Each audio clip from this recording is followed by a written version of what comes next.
하나님의 은혜와 평강이 여러분 심령과 가정 가운데 늘 함께 하시기를 기원합니다. 아르헨티나에서 목회하신 후안 카를로스 오르티즈 목사님이 쓰신 제자입니까? 라는 책이 있습니다. 그 책 서문에 보면 목사님의 목회 간증이 실려 있습니다. 목사님이 어느 교회 부임하셨습니다. 그 교인 수가 184명이었습니다. 2년 동안 열심히 목회하셨습니다. 동역자들과 함께 믿음의 교회로 잘 세우고자 힘쓰셨습니다. 2년 정도 지나니까 약 600명 가량의 성도들이 모이는 교회로 성장했습니다.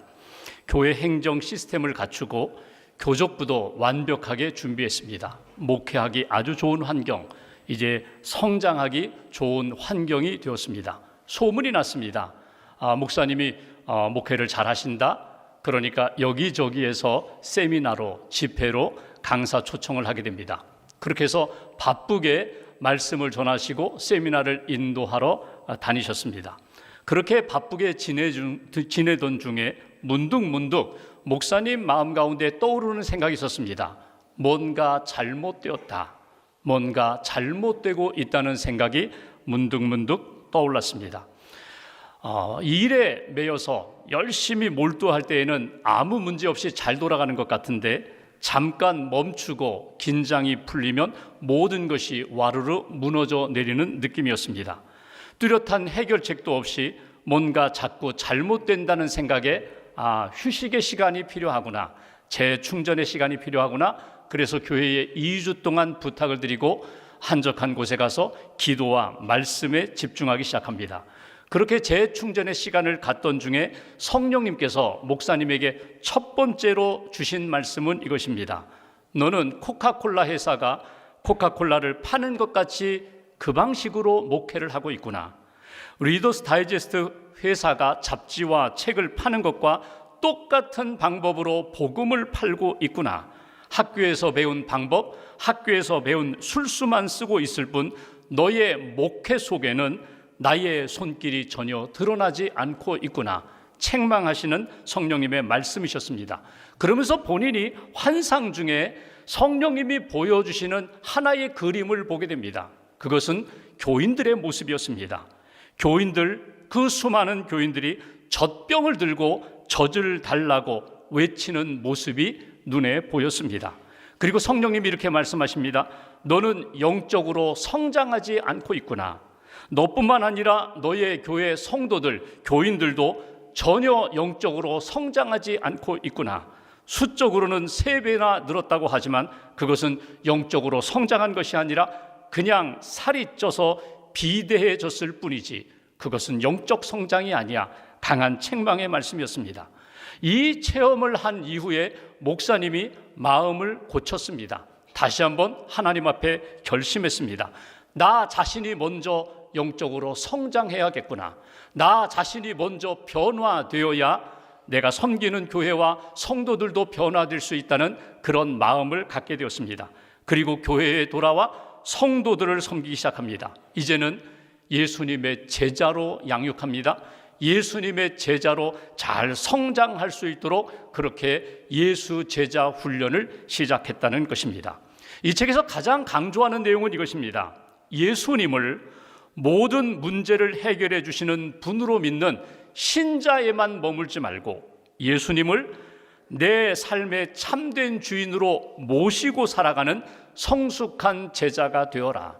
예수님 믿고 구원받은 것에 만족하지 말고 예수님을 믿고 예수님의 말씀과 뜻을 따라 헌신도 하고 주님의 뜻을 이루는 일에 적극적으로 참여하는 신실한 제자가 되는 삶이 하나님이 기뻐하시는 삶이라고 그 책에서는 강조합니다. 여러분 어떻습니까? 여러분은 예수님의 제자입니까? 여러분 예수님의 제자로 살아가고 계십니까? 여러분의 삶은 변화되었습니까? 여러분의 삶은 성장하고 있습니까? 예수님을 닮아 성숙한 그리스도인으로, 성숙한 예수님의 제자로 살아가고 있습니까? 오늘 본문은 예수님이 12명의 제자를 부르시고 예수님이 그 제자들을 파송하시는, 세상에 보내시는 말씀이 오늘 본문의 말씀입니다.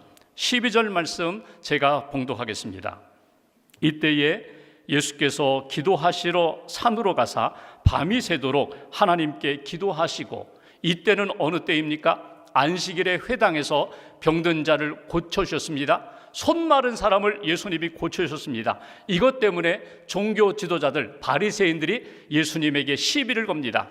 안식일을 범했다고, 율법을 지키지 못했다고, 어떻게 하면 예수를 잡아 죽일까? 그렇게 의논하는 그때에 예수님은 기도하러 산에 올라가셨다는 것입니다. 위기의 때에 예수님은 기도의 자리를 찾아가셔서 밤이 새도록 간절히 기도하셨다는 것입니다. 그리고 기도하신 후에 예수님은 무엇을 했을까? 13절 한 절 함께 봉독합니다. 밝음에 그 제자들을 부르사 그 중에서 12를 택하여 사도라 칭하셨으니, 날이 밝자 예수님이 첫 번째 하신 일, 기도하신 이후에, 밤새도록 기도하신 이후에 예수님이 하신 것은 제자들을 부르셨다는 것입니다. 오늘 13절에 보시면 부르사라는 말씀이 있습니다. 예수님이 자기 주변에 자기를 찾아온 사람들, 그들 가운데 12명의 제자를 불러 세우셨다는 것입니다. 예수님 당시에 스승과 제자, 이 연결되는 방법이 있습니다. 보통은 이런 방법으로 연결됩니다. 구도자로서 진리를 찾아서 좋은 선생님을 찾아 나섭니다. 그리고 어디에 훌륭한 랍비가 있다, 어디 훌륭한 선생님이 있다, 어디 진리를 가르치는 사람이 있다, 그러면 그를 찾아가서 그를 나의 선생님으로 삼는 것입니다. 나의 랍비로 삼는 것입니다. 그런데 오늘 예수님은 그런 방법을 택하지 않으셨습니다. 오히려 거꾸로 예수님께서 자기에게 찾아온 사람들, 자기가 찾아간 사람들, 그들을 자기의 제자로 삼으셨다는 것입니다. 예수님이 제자를 삼는 방법, 그것은 오늘도 동일합니다. 내가 교회에 찾아왔어요. 내가 믿음을 갖기 시작했어요. 내가 예배 드렸어요. 내가 예수님을 나의 구주로 영접하고 나의 주님으로 삼았습니다. 현상은 그렇게 표현할 수 있을지 모르지만 여러분, 믿음의 길은 어떻게 나타납니까? 먼저 주님이 나를 선택하시고, 먼저 주님이 나에게 은혜를 주시고 나를 불러주셔서 주님 앞에 나올 수 있도록 나를 불러주셨다는 것, 주님의 부르심이 먼저라는 것입니다. 주님의 선택이 먼저였다는 것입니다. 주님이 나를 불러주셔서 예수님이 12제자 삼으신 것처럼 나를 예수님의 자녀로, 예수님의 제자로 삼아주셨습니다. 이것이 오늘 말씀을 통하여 우리가 주목해야 할 내용입니다. 첫 번째, 예수님의 제자는 누구인가? 예수님의 제자는 예수님의 부르심을 받은 사람들, 제자는 부름을 받은 사람들입니다. 이것이 오늘 우리가 먼저 기억해야 할 제자의 모습입니다. 예수님의 부름을 받았다는 것은 무엇입니까? 세상의 많은 사람들 가운데 우리를 선택하시고, 나를 선택하시고, 나를 자녀 삼아주시고 제자 삼아주셔서 구원해 주실 뿐만 아니라 하나님 나라의 백성으로 하나님 나라 세우는 일에 나를 기꺼이 세워주셨다, 나를 붙들어 주셨다. 이것이 제자 삼아주셨다는 내용입니다. 그러니까 여러분, 나의 계획, 나의 뜻보다 앞서 하나님의 계획, 하나님의 부르심, 예수님의 부르심이 먼저 강하게 우리에게 임했다는 것을 우리는 놓치지 말아야 합니다. 죄 가운데 있던 나, 어둠 가운데 있던 나, 방황하던 나를 주님이 은혜로 불러주셨다, 주님의 은혜로 제자 삼아 주셨다. 이것이 주시는 말씀입니다. 요한복음 15장 16절에 보면 예수님은 이렇게 설명하십니다. 너희가 나를 택한 것이 아니요 내가 너희를 택하여 세웠다. 너희가 열매 맺도록, 너희가 기도하고 응답받도록 제자 삼아 주셨다. 누가? 예수님이 나를 택하여, 선택하여 불러주셨고 제자 삼아 주셨기 때문에 내가 예수님의 제자로 살 수 있다는 그런 이야기입니다. 여러분, 나의 열정, 나의 의지보다 앞선 것이 예수님의 열정입니다. 예수님의 계획입니다. 예수님의 선한 뜻, 그분의 부르심이 있었기에 내가 오늘 여기에 있을 수 있었다. 여러분, 제자의 길이라는 것이 결코 쉽지 않습니다. 편안하게 그냥 나중심적으로 신앙생활하면 참 좋을 텐데, 나를 부르신 그분, 주님 중심으로, 예수님 중심으로 산다는 것은 결코 쉬운 일이 아닙니다. 그런데 분명한 것은 그분이 누구이신지, 나를 부르신 그분이 누구이신지, 나를 사랑하시는 그분이 누구이신지에 대한 분명한 지식과 믿음이 있다면 괜찮습니다. 그분이 모든 것을 이끌어 가시는 분이기에, 그분이 모든 것을 책임질 수 있는 분이기에, 그분이 나의 모든 것을 알고 계시고 어떻게 해서든지 성숙한 예수님의 제자로 세워주실 분이기에 그분을 믿고 나아가면 어렵고 힘든 길이지만 갈 수 있다는 것입니다. 여러분, 부르심에는 강력한 이 이끄심이 있어요. 내가 가다가 멈추고 돌아서고 포기할 수밖에 없는 상황에도 그분이 부르심에 강력한 힘이 내 안에 임하게 되면 나를 이 강권적으로 이끌어 주님의 제자, 하나님의 백성답게 세워주시는 역사가 있다는 거예요. 염려할 필요 없어요. 주님께 맡기면 돼요. 기도하면 돼요. 하나님 뜻 가운데 순종하며 나아가면 하나님의 선한 뜻이 제자된 우리 가운데 분명히 나타나게 된다. 여기서 한 가지 질문하게 됩니다. 그러면 예수님은 왜 12명을 자신의 제자로 부르셨을까? 그 능력 많으신 분이 혼자도 얼마든지 이 세상을 구원할 그 하나님의 아들 되시는 예수 그리스도가 왜 제자들을 부르셨을까? 여러분, 분명한 이유가 있습니다. 필요하기 때문에. 제자들이 필요하기 때문에. 하나님 나라를 세워가는 일에 제자들이 필요하기에 베드로도 부르시고 야고보도 부르시고 요한도 부르셨다는 것입니다. 그것은 오늘 우리들도 마찬가지입니다. 왜 나를 부르셨을까? 필요하기 때문에. 내 영혼이 구원받는 일에 필요하기 때문에, 하나님 나라를 세우는 일에 필요하기 때문에, 나를 통하여 하나님의 아름다운 역사가 이루어지는 일에 나를 제자 삼고 하나님의 그 나라를 위하여 사용하기 위하여 나를 필요로 부르셨다는 것입니다. 예수님의 제자들을 보십시오. 여러분, 12명의 제자. 왜 12명일까? 한 120명, 한 1000명 정도 제자 삼으면 더 쉽지 않을까? 아닙니다. 구약의 12지파를 통하여 이스라엘 공동체를 세워가셨던 하나님, 12명의 제자를 통하여 새 이스라엘, 믿음의 교회, 믿음의 공동체, 하나님 나라를 세워가시는 역사를 우리가 보게 됩니다. 나도 예수님 시대의 12명의 제자 아니지만 이 시대의 12명의 제자처럼 부족하고 연약한 나를 주님이 필요로 하셔서 나를 불러주시고 나와 함께 하시면서 하나님 나라를 이루어 가신다. 그냥 필요하여 불러서 이용하는 제자가 아니라, 여러분, 예수님 어떻게 하세요? 함께 하세요, 교제하세요, 말씀하세요, 은혜 주세요, 기적을 경험하게 하세요, 채워주세요. 감당하기 어려운 시련과 시험 가운데서도 붙들어 주시고 채워주시는 하나님의 놀라운 능력, 예수님의 사랑을 주님과 함께 교제하면서 체험하도록 나를 부르셨다는 것입니다. 교회 안에 많은 믿음의 사람들이 있습니다. 신자가 있어요. 신실하게 헌신하는 분들이 있어요. 나를 사랑하셔서 부르신 주님, 내 옆에 있는 저 형제도 자매도 하나님의 부르심을 받고 함께 제자로 살아가는 믿음의 공동체, 오늘 예수님이 12제자를 부르시는 모습을 통하여 예수님의 제자는 언제나 부르심 받고 부르심의 믿음으로 응답하는 사람들, 그 사람들이 신실한 예수님의 제자로 성장하게 된다. 부르신 주님, 나를 지금도 필요로 하시는 주님, 나를 사랑하시고 나와 함께 하시고 내게 은혜 베푸시는 그 주님을 믿음으로 고백하며 예수님의 제자의 길을 걸어가시기를 주님의 이름으로 기원합니다. 두 번째 13절 말씀 다시 한번 보실까요? 후반부에 보면 이렇게 말씀합니다. 12를 택하여 선택하여 사도라 칭하셨으니, 여러분, 똑같은 사람이에요. 베드로, 야고보, 요한 똑같은 제자예요. 그런데 예수님이 그들을 제자로 부르신 다음에 사도로 그렇게 부르셨다는 거예요. 똑같은 사람인데 부르심 가운데서는 제자로, 보내심, 여기 사도라는 이 표현이 무엇입니까? 아포스톨로스라는 이 표현은 보내심을 받은 자거든요. 파송받은 자거든요. 주님의 말씀과 사명을 붙잡고 보내신 곳으로 가는 사람이 사도거든요. 오늘 예수님이 불러서 제자 삼으실 뿐만 아니라 그들에게 은혜 주시고 그들을 성장시키신 이후에 그들을 보내셨다는 거예요. 보냄 받은 자, 그들이 예수님의 제자요, 예수님의 사도가 된다는 거예요.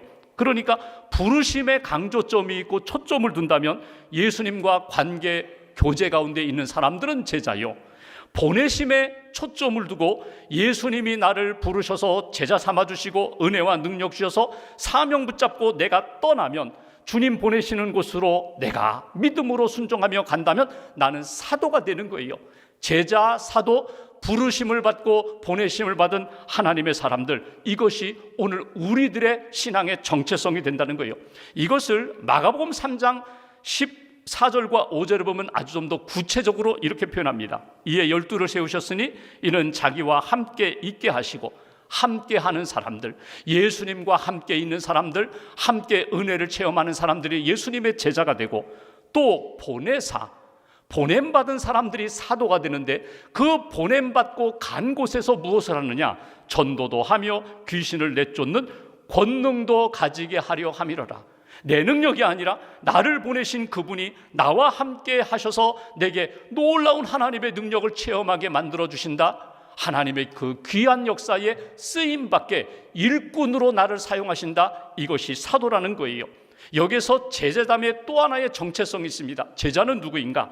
제자는 주님의 부르심을 받았을 뿐만 아니라 제자는 주님의 보내심을 받은 사람들, 보내심을 받고 그 보내심에 믿음으로 순복하고 순종하는 사람들, 헌신하는 사람들, 그 사람들이 예수님의 제자가 된다는 거예요.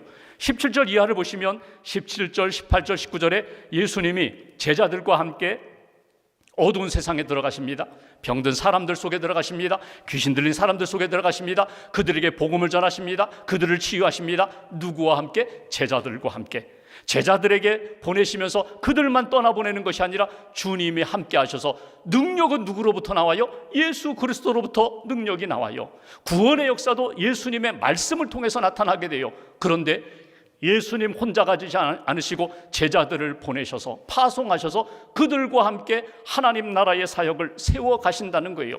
그래서 기독교 신앙의 핵심은 무엇인가? 두 가지를 항상 우리가 기억하고 따라가야 돼요. come, 오라, 내게로 오라. 오늘 여러분 주일에 예배의 자리로 오셨어요. 주님께로 오셨어요. 와서 예배드리고 와서 주님을 만나고 와서 은혜 받고 말씀을 듣고 기도하고 재충전하여 이제는 고 가라는 거예요. 세상을 향하여 가라는 거예요. 어두운 세상을 향하여 믿음을 가지고 가라. 빛을 들고 가라. 가라고 하신 곳이 어디입니까? 가정으로 가라, 일터로 가라, 세상으로 가라. 아직도 믿지 않은 사람들 그 속으로 들어가서 복음의 영향력을 발휘해라. 빛을 들고 하나님이 기뻐하시는 복음의 빛을 비춰라. 이것이 가라고 주신 말씀이에요. 혼자가 아닙니다. 주님이 동행하십니다. 믿음의 사람들이 함께 기도하며 동역합니다. 함께 가서 주의 복음을 증거하며 너는 사도됨의 사명을 감당하라. 이것이 주시는 메시지예요. 그러니까 나 혼자 은혜 받고 안주하는 인생이 아니라 여러분 우리끼리 그냥 예배드리고 다 믿음을 가진 사람들, 사랑이 넘치는 사람들, 우리끼리 여기에서 그냥 이렇게 행복하게 신앙생활하겠습니다. 이것이 아니라 하나님의 은혜 받고 사명 받고 성령을 받으면 가고 싶지 않지만 사마리아에도 가야 되고 땅 끝에 그 위험한 그 자리에까지 믿음 들고 복음 들고 사랑 들고 가야 하는 것, 이것이 제자의 길이다, 제자의 삶이다. 우리에게 말씀을 주십니다. 너는 예수 그리스도의 빛이다. 너는 예수 그리스도의 향기다, 편지다, 소금이다. 주님 우리에게 분명히 말씀하셨어요. 나 한 사람을 볼 때는 참 연약하고 부족하지만 주님이 내 안에 계시고 나와 함께 하시면 내가 복음 들고 가겠습니다. 믿음으로 가겠습니다. 요즘 세상을 한번 보십시오. 여러분 세상은 지금 교회와 기독교에 대해서 그렇게 호의적이지 않습니다. 이런 때에 세상에 나아가 복음을 전하십시오, 예수를 전하십시오, 쉽지 않습니다. 두렵습니다. 겁도 납니다. 그런데 주님은 우리에게 말씀하세요. 믿음으로 가라는 거예요. 마땅히 가야 된다는 거예요. 믿지 않는 사람들 속으로 들어가라. 아직도 죄와 어둠 가운데 있는 사람들 빛을 들고 예수의 복음 들고 그 안에 들어가 복음을 비추면, 빛을 비추면 주님의 회복의 역사, 구원의 역사, 은혜의 역사가 나타나리라. 누가 하신다고요? 주님이 하신다는 거예요. 나는 믿음으로 들고 기도하며 나아가면 된다는 거예요. 필립 얀시가 지은 교회 나의 고민 나의 사랑이라는 책에 보면 마지막 부분에 한 작곡가와 연주자에 대한 이야기가 나옵니다. 유명한 작곡가 스트라빈스키가 바이올린 연주곡을 작곡했어요. 아주 어려운 곡을 작곡했어요. 그리고 한 연주자에게 이 곡을 좀 잘 연습해서 연주해 보라고 몇 주 동안 이 바이올리니스트가 열심히 연습했습니다. 그런데 이게 너무 어려운 거예요. 그래서 작곡가를 만나서 이렇게 얘기합니다. 선생님, 곡이 너무 어려워요. 다 소화하기가 어려워요. 완벽하게 연주하기가 너무 어려워요. 그때 작곡가가 이 연주자에게 이렇게 얘기합니다. 충분히 이해합니다. 내가 의도하는 것은 어떻게든 연주해 보려고 애쓸 때 나오는 그 소리, 어떻게든지 연주해 보려고 애쓸 때 나오는 그 소리가 필요합니다. 정말 어려운 곡인데, 이해하기 어려운 곡인데, 연주하기 어려운 곡인데 내가 열심히 연습해서 간절히 나오는 그 소리가 필요합니다. 그 소리를 듣고 싶다는 거예요. 여러분, 필리비안 씨가 이 이야기를 하면서 교회와 연결시켜서 이렇게 얘기합니다. 하나님의 구원 메시지, 예수 그리스도의 십자가의 복음의 메시지, 우리가 머리로 다 알아요. 이미 믿었어요. 예수님의 십자가의 복음으로 구원받았어요. 그런데 그 복음을 들고 세상에 나아가라고 말씀하시네요. 아직 믿지 않는 사람들에게 나아가 복음을 전하라고 말씀하시네요. 여러분, 그걸 우리가 믿고 구원받았지만 그 복음을 어떻게 우리가 다 이해할 수 있어요? 다 소화할 수 있어요? 나는 부족합니다. 나는 연약합니다. 너무 힘들어요. 한계에 부딪혀요. 내가 가서 전한다 해도 믿지 않아요. 나 나름대로 판단이 있습니다. 그럼에도 불구하고 복음을 들고 그 속으로 들어가라는 거예요. 기도하고 그 영혼 사랑하며 그 영혼 속에 들어가 기도하고 복음을 전하면 그 다음부터는 하나님이 하시는 역사, 하나님의 구원 역사, 나를 통하여 이루어 가신다. 이것이 필리비안 씨가 강조하는 내용이에요. 예수 그리스도의 복음이 왜 필요합니까? 이 세상을 구원하고 영혼을 구원하는 유일한 길이, 유일한 진리가 예수 그리스도의 십자가의 복음이기 때문에 그렇습니다. 그 복음을 들고 들어가는 거예요. 그 복음을 가지고 보냄받은 그 자리, 어떤 경우에는 지역이 되고 어떤 경우에는 사람이 되고 어떤 경우에는 정말 핍박 가운데 순교의 위기가 있는 선교지가 된다 할지라도 너는 나아가라. 제자는 누군가? 예수님의 제자는 부르심을 받고 은혜 받고 구원받은 사람들, 보내심의 믿음으로 순복하면서 나아가 주의 복음을 증거하는 사람들이 예수님의 제자가 된다. 다시 한번 제자됨의 정체성을 다시 한번 딱 확인하고, 부족하고 연약한 저희들, 아직도 한계 가운데 있는 부족한 종이지만 가겠습니다. 복음 들고 가겠습니다. 나머지 주 뜻대로 주의 은총의 역사로 이루어 달라고 기도하며 나아갈 수 있는 저와 여러분들 되시기를 주님의 이름으로 기원합니다. 이렇게 예수님의 제자는 부름받은 사람들, 보냄받은 사람들, 순종하는 사람들, 그렇다면 이 사명을 잘 감당하기 위하여 우리가 꼭 붙잡을 말씀이 무엇인가? 오늘 14절 말씀 보십시오. 14절 한 절 함께 봉독합니다. 곧 베드로라고도 이름을 주신 시몬과 그의 동생 안드레와 야고보와 요한과 빌립과 바돌로메와, 그리고 15절 16절에 보면 도마가 나옵니다. 시몬이 나옵니다. 16절에는 끝까지 변화되지 않았던 예수님을 팔았던 가룟 유다도 여기 이름에 등장합니다. 12명의 제자들의 이름이 쭉 등장해요. 이 12명의 제자들의 면면을 보면은요, 여러분 특별한 사람 있나요? 아주 유능한 사람 있나요? 당대에 걸출한 그런 아주 훌륭한 인물이 있나요? 없어요. 다 평범한 사람들. 가룟 유다만 유대 지방 사람이고 수도권 사람이고 나머지는 저 갈릴리 지방 출신들이에요. 어부 출신들이에요. 능력이 없어요.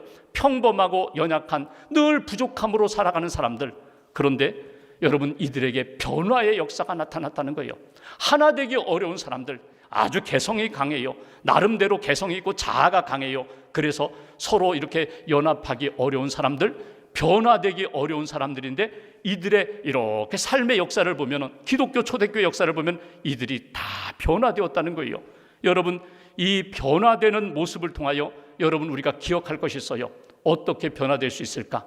예수 그리스도의 훈련을 통하여, 말씀과 기도의 훈련을 통하여, 성령의 역사의 훈련을 통하여 그들은 예수님이 기뻐하시는 제자로 성장하고 변화되었다는 것입니다. 여기 세 번째 우리에게 주시는 메시지가 있어요. 예수님의 제자는 예수님으로부터 훈련받는 사람들, 훈련에 적극적으로 참여하는 사람들, 훈련에 참여하면서 변화되어 하나님 나라의 일꾼으로 세워지는 사람들. 베드로를 보십시오. 베드로의 원래 본명이 무엇입니까? 시몬이에요. 듣는다. 시몬이에요. 그 시몬이 믿음의 고백을 하면서 어떻게 변해요? 믿음의 반석. 너는 바위동이야. 너는 믿음의 반석이야. 교회의 기초가 됩니다. 여러분, 베드로 보십시오. 예수님 3번 모른다고 부인하고 도망갔던 사람이에요. 달기 울자 통곡하면서 후회하고 회개하면서 그 눈물을 통하여 예수님의 은혜로 변화된 사람이 베드로예요. 오늘 여기 본문에 나오는 야고보, 요한, 우레의 아들들이에요. 과격한 사람들입니다. 그런데 그 사람을 변화시켜서 요한, 사랑의 사도로 예수님이 변화시키셨어요. 여기 15절에 나오는 마태와 시몬을 보실까요? 마태는 누구예요? 세리예요. 민족의 반역자 같은 사람이에요. 친로마 성향의 사람이에요. 여기 시몬은 누구입니까? 셀롯인, 여기 셀롯인 시몬이라고 했는데, 셀롯은요, 이 어떻게 보면 민족주의자예요. 열심당원이에요. 민족을 위하여 헌신하는 사람이에요. 여기 마태와 시몬이 함께 할 수 있어요? 함께 못합니다. 저 사람은 빼고 우리 제자 공동체를 이루고 싶은 사람이에요. 그런데 3년 동안 제자 훈련을 받으며 어떻게 바뀌었다고요? 나와 원수와 같은 사람도 함께 주의 은혜로 제자의 길, 하나님 나라의 삶을 살아가는 변화의 역사를 우리가 만나게 됩니다. 주님과 함께 걸어가고, 주님과 함께 기도하고, 주님과 함께 하나님의 뜻에 순종하며 나아갈 때 우리 한 사람 한 사람 나를 변화시키고 나와 그와의 관계를 변화시키셔서 하나님 나라로 세워가시는 역사를 우리가 만나게 됩니다. 적용해 볼까요? 어떻게 내가 예수님의 제자답게 살 수 있을까? 기도와 말씀 훈련에 늘 깨어 있어야 합니다. 기도의 골방을 여러분 찾으셔야 돼요. 언제까지? 주의 응답이 임할 때까지, 주님이 나를 붙들어 주실 때까지, 내 안에 참된 평화와 하나님의 뜻을 깨닫기까지 골방을 떠나지 마시라는 거예요. 예수님 어떻게 기도하세요? 하루 시작을 한적한 곳에 가셔서 기도로 시작합니다. 오늘 예수님 위기 가운데 기도하세요. 죽은 나사로 살릴 때도 기도하시고, 오병이어 기적을 행할 때도 기도하고 그 놀라운 기적을 행하시는 것을 보게 됩니다. 십자가 앞에, 죽음 앞에 겟세마네 동산에서 기도하세요. 십자가에서 죽어가면서도 하나님의 뜻을 구하며 사랑을 구하며 기도하셨던 예수님, 그 예수님의 기도의 영성을, 기도의 삶을 우리가 본받고 닮아가야 된다는 거예요. 저도 기도하겠습니다. 예수님의 제자이기에, 하나님을 믿기에 예수님과 함께 기도하겠습니다. 예수님의 이름으로 기도하겠습니다. 말씀을 사모하겠습니다. 내게 말씀만 주세요. 확실한 주의 음성만 내 안에 들어오면 말씀 붙잡고 감당하겠습니다. 이겨나가겠습니다. 하나님의 말씀에 대한 훈련이 우리에게 필요해요. 날마다 때마다 주시는 말씀 놓치지 않고 말씀 의지하여 믿음의 길을 걸어가는 삶이 제자의 삶이라는 거예요. 또 하나 놓치지 마세요. 여러분, 부르심과 보내심 가운데 우리가 생각할 때 위기도 만나게 되고, 내가 생각할 땐 괜찮다, 이 정도면 괜찮다 하는 안위도 얻게 됩니다. 그런데 여러분, 내 것이 없습니다. 나의 사역이 아닙니다. 주님의 사역입니다. 그래서 제자된 사람들이 꼭 기억할 것은 모든 것을 주님께 위탁하고 맡기고 가는 거예요. 주님이 내게 이 일을 맡기셨고, 주님이 나를 부르셨고 나를 보내셨으니 내 삶의 모든 것은 다 주님을 위한 것입니다. 주님께 맡깁니다. 나의 자랑도, 나의 교만도, 내 허물도, 연약함도 다 주님 앞에 내려놓고 주님의 선한 제자로, 신실한 제자로 살게 해달라고, 이렇게 믿음의 자리를 지키며 나아갈 때 하나님의 놀라운 역사가 제자된 삶, 나의 삶 가운데 분명히 나타나게 된다. 리로이 아임스가 지은 제자 삼는 사역의 기술이라는 책에 보면은 예수님이 부활 승천하셔서 하나님 나라 가셨을 때 천사와 예수님의 대화가 그 책에 실려 있어요. 예수님을 맞이한 천사가 이렇게 질문합니다. 당신이 세상에서 시작한 일을 계속하기 위해 어떤 계획을 갖고 계십니까? 이제 하늘나라 왔는데 이 땅에서의 구원 계획, 하나님 나라의 계획을 이제 어떻게 실천하시겠습니까? 그때 예수님이 주저하지 않고 이렇게 대답하십니다. 나는 사도들의 손에 그 일을 모두 맡겼단다. 나는 사도들, 예수님의 제자들의 손에 이 구원과 하나님 나라 사역을 모두 맡겼다는 것입니다. 다른 제자가 이야기합니다. 만약 제자들이 실패라도 한다면, 그렇다면 어떻게 하시겠습니까? 그때 예수님이 주저하지 않고 이렇게 답변하십니다. 다른 계획은 없다네. 다른 계획은 없다네. 하나님 나라를 세우고 구원의 역사를 이루는 일에 내가 불러서 세운 제자들, 보낸 사도들, 그들 외에는 다른 계획은 없다네. 여러분, 주님이 지금도 우리에게 기대하시는 것은 이것입니다. 제자로 부름받았느냐, 사도로 보냄받았느냐, 주님 의지하여 신실하게 그 일을 감당하면 나머지는 다 주께서 하시겠다는 것입니다. 기독교와 교회의 미래는 제자들의 사역에 달려 있습니다. 오늘 제자된 우리들이 어떤 믿음의 삶을 사느냐에 따라서 우리의 인생, 나의 인생도 달라질 뿐만 아니라 나의 자녀들, 다음 세대들의 미래도 달라지게 된다는 것입니다. 우리 교회, 기독교, 이 땅의 미래가 제자들의 신앙의 삶에 달려 있습니다.